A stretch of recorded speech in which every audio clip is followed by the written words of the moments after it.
Hello, good morning dear students. मैं राम बाबू sir विज्ञान की ऑनलाइन क्लासेस में आपका हार्दिक अभिनंदन करता हूं। डियर स्टूडेंट्स, जैसा कि अपना जो चैप्टर चल रहा है 9th क्लास का चौथा चैप्टर, चौथे चैप्टर में परमाणु की संरचना, यानी कि जो चैप्टर है वो क्या है, परमाणु की संरचना। इस चैप्टर में मैं आप लोगों को कल संयोजकता के बारे में बता रहा था। आशा करता हूं मैंने जो कल प्रतीक लिखा है वो आप लोगों ने याद किए होंगे, लर्न किए होंगे। उन्हीं प्रतीकों के आधार पर हम लोग संयोजकताएं निकालते हैं। उनमें नील्स बोर के आधार पर मैं बता रहा था कि संयोजकता का निर्धारण कैसे किया जाता है। उसके लिए जो सूत्र था वो 2n² था। इस 2n² के आधार पर हम सूत्रों का निर्धारण, संयोजकता का निर्धारण करना मैं बता रहा था। इनमें कोषों के आधार पर K, L, M और N। के कोष में अधिकतम 2 इलेक्ट्रॉन होते हैं, इसमें 8 होते हैं, बाकी इनमें सब में फिर हम 8 इलेक्ट्रॉन निर्धारित करते हैं। इसके आधार पर यदि हम जाएं तो n क्या होता है, n बराबर होती है कोष की संख्या। n बराबर क्या है, कोष की संख्या। कोष की संख्या है तो के कोष में 2, पहला कोष है, दूसरा कोष है, तीसरा है और चौथा है। ये 4 कोष होते हैं। इन चारों कोषों में 2, n के स्थान पर क्या है, प्रथम कोष में 1², l बराबर 2, 2², m बराबर 2, 3², n बराबर 2, 4²। इनका मान यदि हम रखें तो के कोष में कितने इलेक्ट्रॉन होंगे, अधिकतम 2, दूसरे में 2 दूनी 4 दूनी 8, तीसरे कोष में 3 3 9 दूनी 18 और चौथे कोष में n कोष में 4 चौके 16 दूनी 32। यानी इतने इलेक्ट्रॉनों की संख्या का निर्धारण किया जा सकता है। अब बात आती है प्रतीकों के आधार पर। तो हमने जो प्रतीकों के आधार पर मैं बता रहा था, परमाणु क्रमांक के आधार पर हम जाएंगे। परमाणु क्रमांक के आधार पर परमाणु क्रमांक में 1 2 3 4 5 6 7 8 9 10। परमाणु क्रमांक के आधार पर यहाँ पे hydrogen, helium, lithium, beryllium, boron, carbon, nitrogen, oxygen, fluorine और नियोन, इनके यदि हम कोष बनाए चारों, पहला कोष के, एल, एम, एन, इनमें परमाणु क्रमांक 1 है तो पहले कोष में अधिकतम कितने इलेक्ट्रॉन होंगे, 1, दूसरे कोष में हीलियम तो 2, तीसरे कोष में, अब पहले कोष में अधिकतम कितने इलेक्ट्रॉन हो सकते हैं, 2 हो सकते हैं, तो 2 तो यहां हो गए। परमाणु क्रमांक कितना है, 3, 2 यहां हो गए, बचा कितना, 1, तो ये कौन से कोष में चला गया, एल कोष में।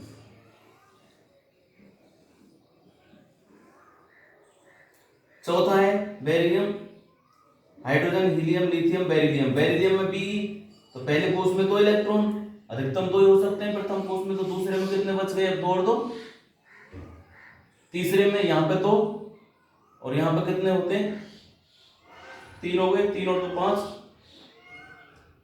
चौथे कोष परमाणु क्रमांक 6, ये 5 का हो गया। परमाणु क्रमांक 6 में पहले कोष में 2, दूसरे में 4, 7 परमाणु क्रमांक है तो 2 और 5, 8 है तो 2 और 6, 9 है तो 2 और 7 और 10 है तो 2 और 8। अब 8 यहाँ पे हो गए पूरे।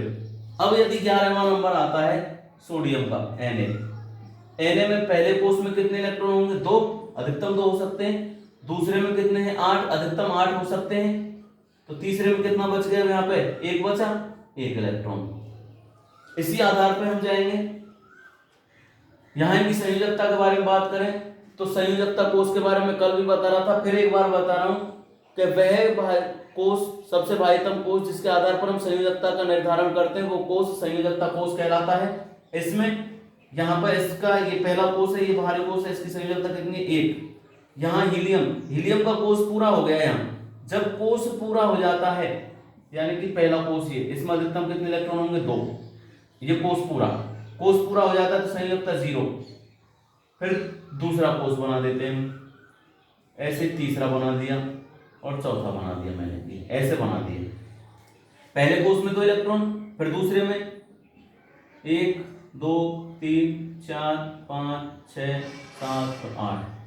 अब कितने हो गए, 10 का हो गया, 2 और 8 10 इलेक्ट्रॉन अगर हमको निर्धारित करने संयोजकता के आधार पर तो कौन से में आ जाएंगे, 2 कोषों में। यदि परमाणु क्रमांक 11 हो जाता है और उसका इलेक्ट्रॉनिक विन्यास कोष के आधार पर पूछता है तो दो तो पहले में हो गए, दूसरे में 8 हो गए, तीसरे में 1 2 3 4 5 6 7 और 8, अधिकतम 8 लिखेंगे, 8 से ज्यादा नहीं हो सकते। तो 8 और 8 16 और 2 18, यानी ऑर्गन तक हो गया। इसके बाद में यदि 19 में जाएंगे तो फिर अगले कोष में हम 8, यानी इन कोषों में हम 8 से ज्यादा इलेक्ट्रॉन नहीं भरेंगे किसी में भी, और इनके आधार पर हम संयोजकता का निर्धारण करते हैं। तो संयोजकता के निर्धारण के लिए यहाँ सबसे संयोजकता कोष में इसकी संयोजकता कितनी हो गई 1, इसकी संयोजकता 0, इसकी संयोजकता की बात करें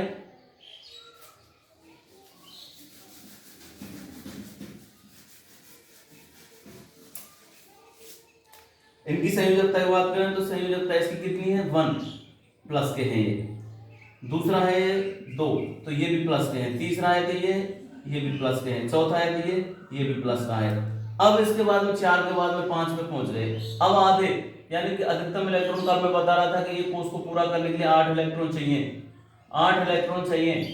अगर 4 से अधिक संयोजकता कोष में इलेक्ट्रॉन होते हैं 5 6 7 और 4 से कम है 1 2 और 3, ये ज्यादा होते हैं हमेशा, क्योंकि कोष पूरा नहीं करते अपना, ये धनात्मक होते हैं, देते हैं किसी को, और यदि ये ज्यादा है यहाँ पे तो ये माइनस हो जाते हैं, क्योंकि ये लेकर के अपना कोष पूरा करते हैं और ये किसी को दे करके उसका कोष पूरा कराते हैं। इसलिए ये 5 है तो कोष पूरा करने के लिए कितने इलेक्ट्रॉन चाहिए भैया, 8 करने के लिए 3, तो यहाँ पे -3, यहाँ इसको 2 तो 2 माइनस, यहाँ 1 पूरा चाहिए करने के लिए तो माइनस का 1, और ये 8 है तो 8 का मतलब संयोजकता हो गई 0। यानी कोष जब पूरा हो जाता है तो संयोजकता कैसी हो जाती है डियर स्टूडेंट्स, 0 हो जाती है। फिर इसके बाद में आते हैं परमाणु संख्या की बात, कि परमाणु संख्या होती क्या है। किसी भी तत्व का आवर्त सारणी के अंतर्गत जो उस तत्व के परमाणु क्रमांक की बात आती है, यानी कोई भी तत्व जितने परमाणु क्रमांक नंबर पर होता है वो ही उसकी परमाणु संख्या कहलाती है। सीधी सी परिभाषा यही है। एग्जाम्पल के तौर पर यदि मैं ये कह दूं कि किसी भी तत्व के लिए जितना उसका परमाणु क्रमांक है, यानी किसी भी तत्व का परमाणु क्रमांक कितना है, परमाणु क्रमांक किसी भी तत्व का माना 12 है, परमाणु क्रमांक माना किसी का 13 है, तो परमाणु क्रमांक के आधार पर उसकी ये क्या होती है, परमाणु संख्या होती है। जितना परमाणु क्रमांक होता है उसकी उतनी क्या होती है, परमाणु संख्या। इसको Z द्वारा व्यक्त किया जाता है। जैसे पूछ लिया जाता है कि मैग्नीशियम की परमाणु संख्या कितनी है, तो मैग्नीशियम का परमाणु क्रमांक कितना है, 12वें नंबर पे है, तो इसकी 12 होगी परमाणु संख्या। इसको परमाणु संख्या यहाँ पे 12 होगी मैग्नीशियम की। ऐसे ही किसी की भी क्लोरीन की पूछ ली जाती है परमाणु क्रमांक कितना होता है, 17, तो परमाणु संख्या भी कितनी है उसकी, 17 है। परमाणु संख्या कितनी है इसकी, 17 है। इसको Z से व्यक्त किया जाता है। इनके बाद में आती है द्रव्यमान संख्या। द्रव्यमान संख्या वो संख्या होती है जिसमें किसी भी परमाणु के नाभिक में उपस्थित कुल प्रोटॉन और न्यूट्रॉनों की संख्या ही उसकी क्या कहलाती है, कुल प्रोटॉनों की किसी भी परमाणु के नाभिक में उपस्थित कुल प्रोटॉनों व न्यूट्रॉनों की संख्या उस परमाणु की द्रव्यमान संख्या कहलाती है। यानी कि किसी भी परमाणु के अपरमाणु कणों के बारे में, अपरमाणु कण कौन से हैं, प्रोटॉन प्लस न्यूट्रॉन बराबर द्रव्यमान संख्या। तो ये प्रोटॉन और न्यूट्रॉन क्या है, इनको हम न्यूक्लियॉन भी बोलते हैं, न्यूक्लियॉन, इनको न्यूक्लियॉन भी कहा जाता है। किसी भी परमाणु के नाभिक में उपस्थित कुल प्रोटॉन और न्यूट्रॉनों की संख्या उस परमाणु की द्रव्यमान संख्या कहलाती है। अर्थात इन प्रोटॉन और न्यूट्रॉनों को उस परमाणु को क्या कहते हैं, हम न्यूक्लियॉन कहते हैं। इन न्यूक्लियॉनों की कुल संख्या को हम द्रव्यमान संख्या कहते हैं। द्रव्यमान संख्या और परमाणु संख्या को किसी भी प्रतीक पर निर्धारित करने के लिए जो फॉर्मूला अपनाया जाता है वो ये फॉर्मूला अपनाया जाता है।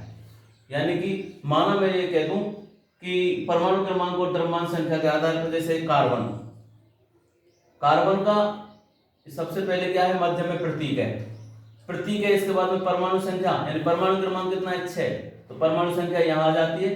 और द्रव्यमान संख्या इसके कितनी 12 है, तो 12 इसके यहाँ आ जाएगा। तो ये क्या है इसमें ऊपर द्रव्यमान संख्या, और ये क्या है इसमें नीचे परमाणु संख्या। ये इसकी द्रव्यमान संख्या है और ये इसकी परमाणु संख्या है,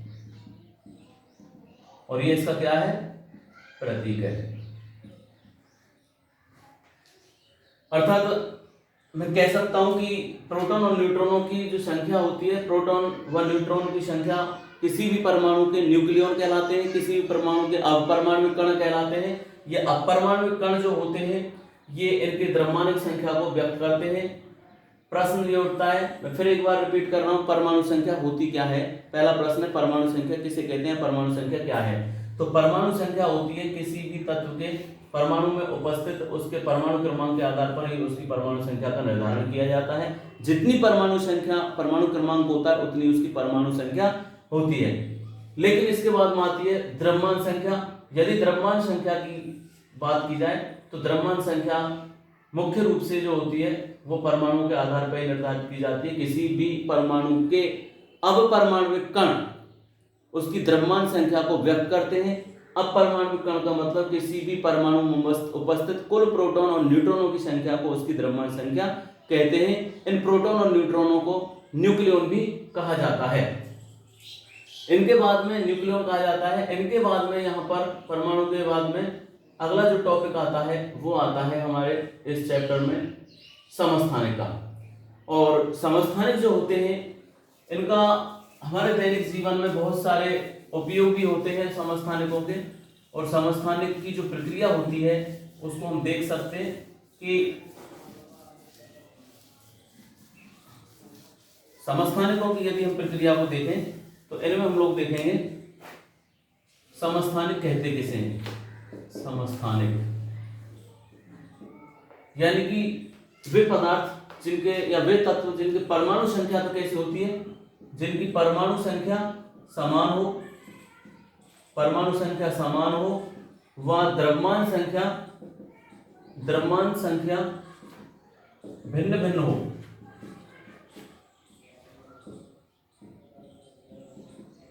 ऐसे तत्व जिनकी परमाणु संख्या समान हो और द्रव्यमान संख्या भिन्न भिन्न हो उन्हें समस्थानिक कहते हैं। उन्हें समस्थानिक कहते हैं। फॉर एग्जाम्पल के तौर पे जैसे हाइड्रोजन के 3 समस्थानिक होते हैं। हाइड्रोजन के 3 समस्थानिक होते हैं। 3 समस्थानिकों में पहला है 1H1, दूसरा है 1H2, तीसरा है 1H3। अर्थात ये क्या है प्रोटियम, इसको बोलते हैं प्रोटियम। दूसरा होता है ड्यूटेरियम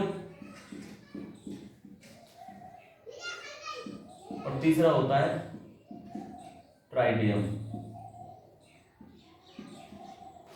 ये 3 समस्थानिक इसके पाए जाते हैं। पहला प्रोटियम, हाइड्रोजन के 3 समस्थानिक प्रोटियम, ड्यूटेरियम और ट्राइडियम। प्रोटियम, ड्यूटेरियम, ट्राइडियम के अंतर्गत क्या होता है कि इसमें तो प्रोटॉन और न्यूट्रॉन जो है दोनों क्या है कि इसमें केवल एक प्रोटॉन पाया जाता है। प्रोटॉन की संख्या कितनी है इसमें 1। यहां पर एक प्रोटॉन होता है और न्यूट्रॉनों की संख्या होती है इसमें 1। और यहां पर एक प्रोटॉन होता है और न्यूट्रॉनों की संख्या होती है 2। इसीलिए इसका जो द्रव्यमान संख्या 1, 2 और यहां द्रव्यमान संख्या 3 होती है। ये किसका है? हाइड्रोजन के 3 समस्थानिक होते हैं। तीनों समस्थानिकों में पहला समस्थानिक प्रोटियम होता है जिसमें केवल एक प्रोटॉन होता है। दूसरा होता है ड्यूटेरियम, इसमें 2 न्यूट्रॉन, एक प्रोटॉन और एक न्यूट्रॉन होते हैं। और तीसरे में एक प्रोटॉन और 2 न्यूट्रॉन पाए जाते हैं। इसलिए 2 और 1 कुल प्रोटॉन और न्यूट्रॉनों की संख्या 3 हो गई, द्रव्यमान संख्या 3 हो गई। इसमें द्रव्यमान संख्या 2 हो गई, इसमें द्रव्यमान संख्या 1 हो गई। तो जिनमें द्रव्यमान संख्या के आधार पर ही हम इनका निर्धारण करते हैं। इसलिए प्रोटियम, ड्यूटेरियम, ट्राइडियम ये बाहरी जल के अंतर्गत उपयोग में काम में लिए जाने वाले तत्व होते हैं। इनके बाद में अगर मैं दूसरे समस्थानिक की बात करूं तो इनके बाद में दूसरा समस्थानिक भी होता है कार्बन का।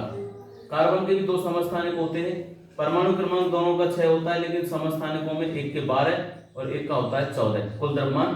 तो यहाँ पर अगर हम प्रोटॉन और न्यूट्रॉन की बात करें तो इसके प्रोटॉन कितने 6, आधार में जितने भी होते हैं वो क्या है प्रोटॉन है। इसके भी 6। इधर न्यूट्रॉन कितने हैं इसके 6, क्योंकि 6 और 6 12 हो गए, और यहाँ इसके न्यूट्रॉन कितने हो गए 6 और 8 14, तो 8। तो यहाँ इसका कुल द्रव्यमान कितना हो गया 14 जो यहाँ पर लिखा हुआ है, यहाँ इसका कुल द्रव्यमान कितना है 12, तो कुल द्रव्यमान यहाँ लिखा हुआ है। इसी तरीके से क्लोरीन के भी होते हैं, लेकिन क्लोरीन का अनुपातिक दृष्टिकोण पाया जाता है 3:1 में।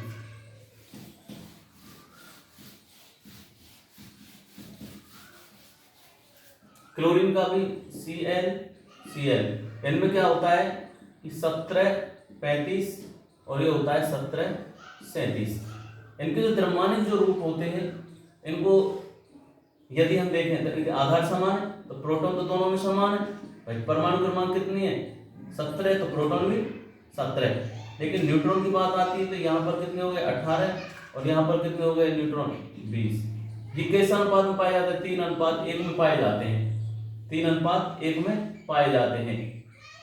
तो 3:1 के लिए सीधा सा इसका मेथड निकाल लिया जाता है, तो उसका जो कुल आता है ना वो आता है 35.5 यूनिफाइड निकल के आता है, 35.5 यूनिफाइड निकल के आएगा, यानी कि 75/100 प्लस 25/100, यहाँ इसका इंटू कितने से 35 से हो जाएगा, यहाँ इसका इंटू 37 से हो जाएगा। तब जाकर के हम जब इसका निकालेंगे तो इसका आएगा बराबर में 35.5 यूनिफाइड। तो ये इसका निर्धारण होता है। तो पूछ लिया जाता है कि क्लोरीन का परमाणु द्रव्यमान संख्या कितनी होती है, तो 35.5 होती है, 35.5 होती है। तो ये तो होते समस्थानिक। अब बात आती है इनके अनुप्रयोगों की कि ये इनका अनुप्रयोग होता क्या है, किस काम में समस्थानिक लिए जाते हैं। समस्थानिक जो लिए जाते हैं इनके अनुप्रयोग में पहला है यूरेनियम का जो समस्थानिक होता है, यूरेनियम के समस्थानिक का उपयोग, यूरेनियम के समस्थानिक का उपयोग परमाणु भट्टी में ईंधन के रूप में करते हैं, ईंधन के रूप में, क्योंकि यूरेनियम जो होता है ये अत्यधिक ऊर्जा देने वाला तत्व है, अत्यधिक मात्रा में ऊर्जा की प्राप्ति होती है। तो परमाणु जो एटम जो रिएक्टर बनाए जाते हैं, एटम बम वगैरह का जो निर्माण किया जाता है, नाभिकीय विखंडन करने के लिए भी यूरेनियम का हम उपयोग करते हैं। तो खास करके बहुत अधिक मात्रा में इससे ऊर्जा की प्राप्ति होती है। तो यूरेनियम के जो समस्थानिक होते हैं, तो यूरेनियम के समस्थानिक का उपयोग होता है परमाणु भट्टी के रूप में। दूसरा जो है वो होता है कोबाल्ट का, जो कोबाल्ट जो समस्थानिक होता है, कोबाल्ट के समस्थानिक का उपयोग होता है, कोबाल्ट के समस्थानिक का उपयोग होता है, का उपयोग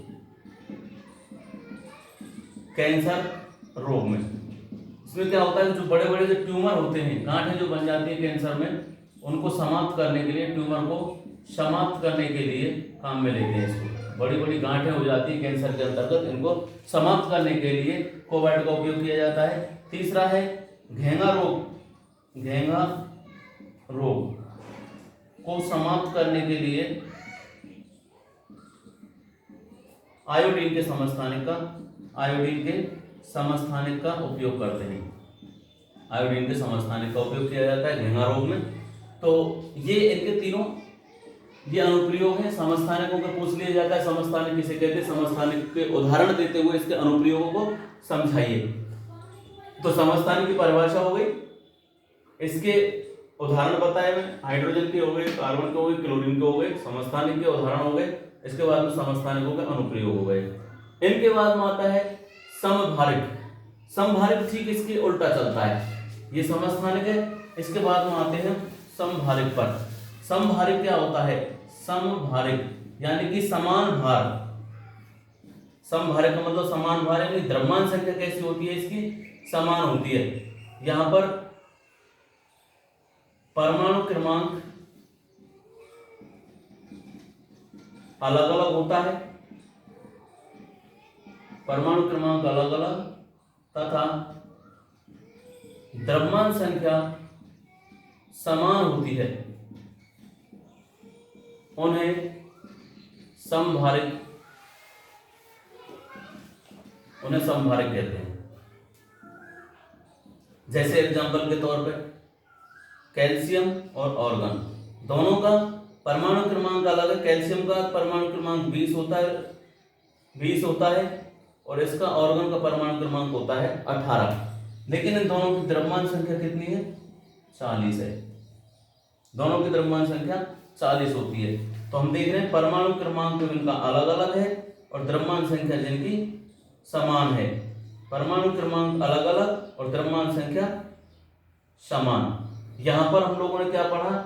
जिनके द्रव्यमान कैसे हैं? अलग अलग है और परमाणु क्रमांक समान है, यानी दोनों एक दूसरे के विपरीत है। समस्थानिक किसे कहते हैं? जिसमें परमाणु संख्या कैसी है? समान। परमाणु संख्या क्या है? आधार, ये समान है। इनमें सब में क्या है? ये समान है। परमाणु संख्या समान है और द्रव्यमान संख्या कैसी है? अलग अलग है।